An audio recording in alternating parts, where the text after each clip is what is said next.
The Mentor Leader: Secrets to Building People and Teams That Win Consistently by Tony Dungy with Nathan Whitaker.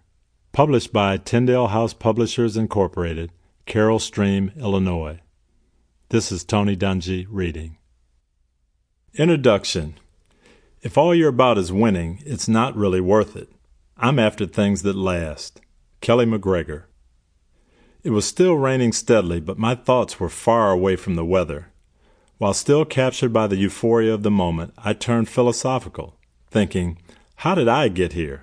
Of all the people who could have been headed up the steps to the podium to accept the Lombardi Trophy for winning Super Bowl 41, it was me. As soon as I thought it, though, I knew it wasn't only me.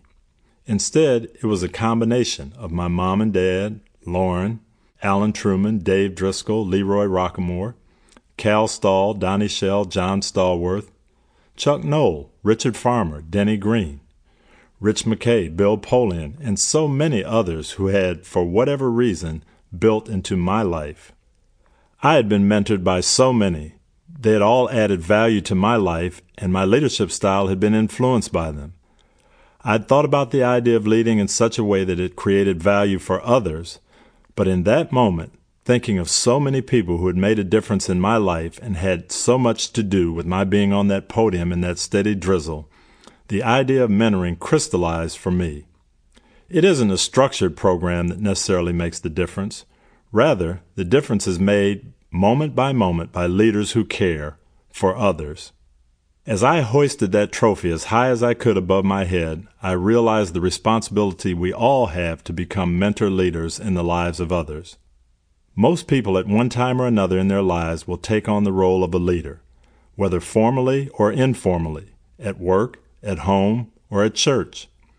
And most people, if they're honest about it, would say they feel a little inadequate in that role, whether as a parent or a boss or a team leader.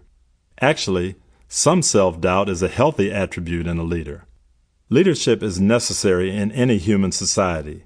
Thus, a leadership void will not exist for very long before someone steps up to lead, either by popular acclaim, selection, or self-appointment.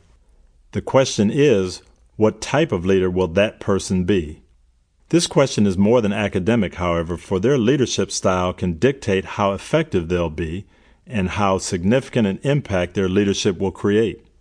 In my life and career, I've seen all kinds of leaders, but the ones who have had the greatest positive impact on my life are the select few who have been not only leaders but also mentors.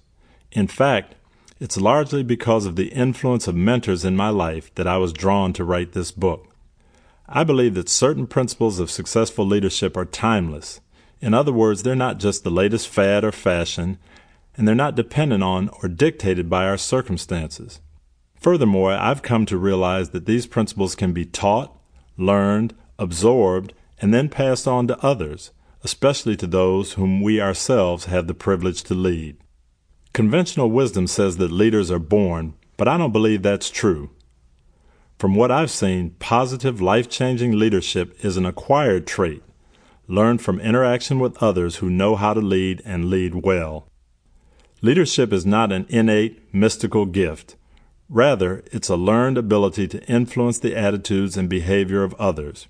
As such, we can all learn and then teach others how to understand and apply the principles of successful leadership. I spoke with the head of a Fortune 300 company who noted that he had recently experienced an awakening in how he interacted with his employees. He said, I had long known that I could influence whether or not my employees had a good day. It was fairly obvious that I held sway over that, for better or for worse. But one day as I drove home trying to fight off a dark cloud from a tough day's work and trying not to let it affect my family when I walked through the front door, I realized that many, if not all, of my direct reports were experiencing the same thing. If they weren't able to compartmentalize their frustration, anger, and irritation, then they were going to take those toxic feelings into their homes. I don't simply have an impact on my direct reports. There's an exponential effect on those around them as well, based in no small part on their interactions with me. Understanding the profound effect of our leadership is often the first step toward adopting a style of leadership that has proved effective over many generations, a style I'm calling Sample complete. Ready to continue?